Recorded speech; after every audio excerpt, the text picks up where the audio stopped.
Hello, my name is Dave Meier. I'm the curator of the Iowa 80 Trucking Museum. We're at the museum today and I'm standing in front of our annual 100th birthday truck, which is a 1924 white Model 40. It's most famously known for being the truck that was used in the movie Fried Green Tomatoes to pull the car out of the river at the end of the film. This truck is the same as when we purchased it. Bill Moon, our founder, actually purchased it in the early 90s from the owner that owned it during the time of the movie shoot. The owner was from Louisville, Kentucky. His name was Ben Brumleve Jr. And we're proud to own it here in the museum. This year we've expanded our celebration to include the 60th anniversary of the Iowa 80 truck stop. Cake will be served in the Super Truck showroom at the Iowa 80 truck stop on July 12th, 2024 at 2:30 p.m. Please join us there to celebrate. So the winch assembly was made by the Lidgerwood Company in Elizabeth, New Jersey. Says it's rated for a 2,500 pound line pull.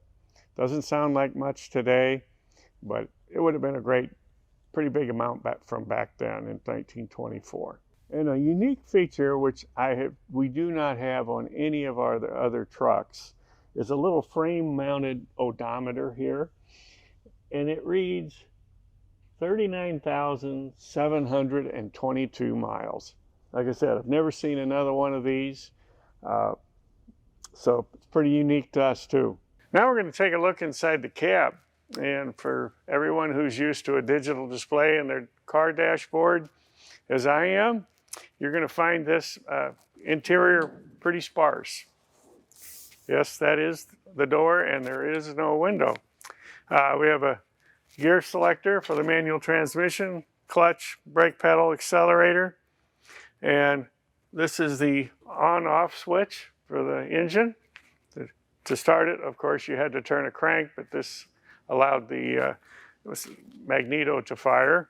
And it has an oil pressure gauge and a hand choke for the carburetor and a light switch.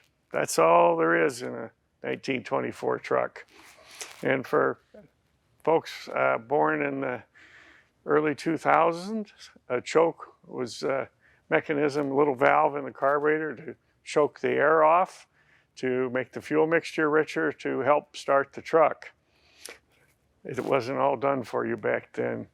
We're all used to getting into a vehicle now and just turning the key and it runs. That's not how any of this worked. So those of us used to today's vehicles are surprised when we open up the hood of one of these old trucks.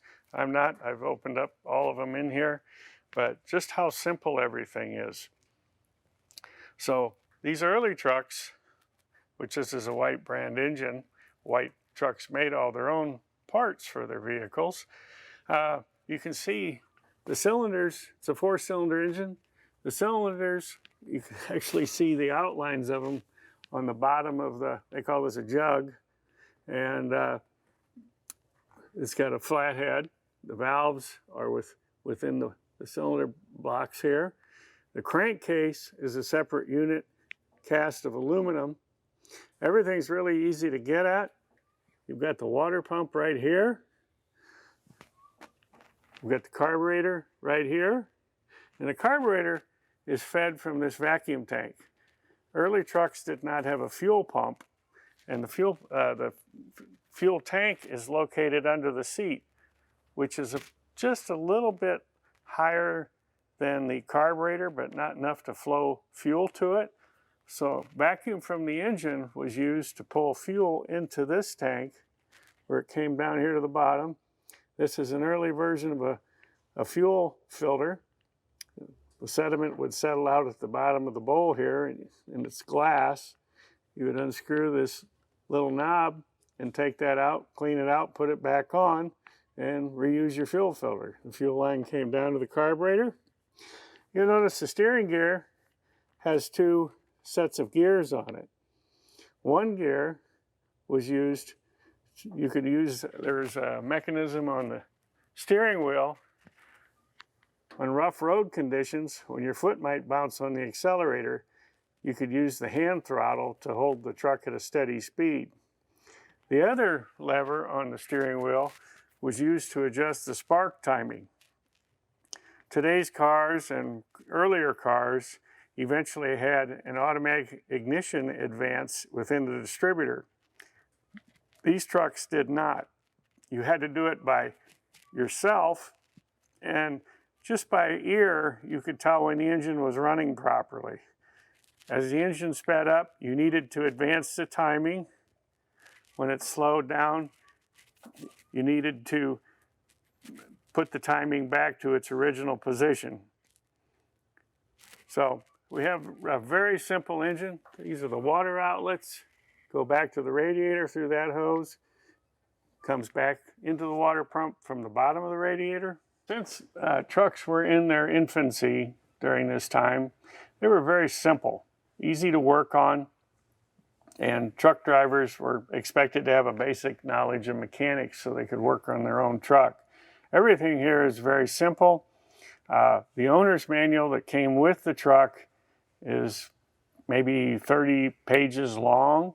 All the instructions are written very simply, very understandable, and everybody could relate to what they were saying. It's really an interesting little book. It's not like today's cars have a 200 to 300 page owner's manual plus a CD for you to watch, but we've got a pretty simple truck here. Please come see us during the Jamboree here at the I-80 Trucking Museum. On Thursday and Friday, the museum will have expanded hours from 9 a.m. to 9 p.m. And on Saturday, it will be open from 9 a.m. to 5 p.m. We look forward to seeing you, and I hope to see you here.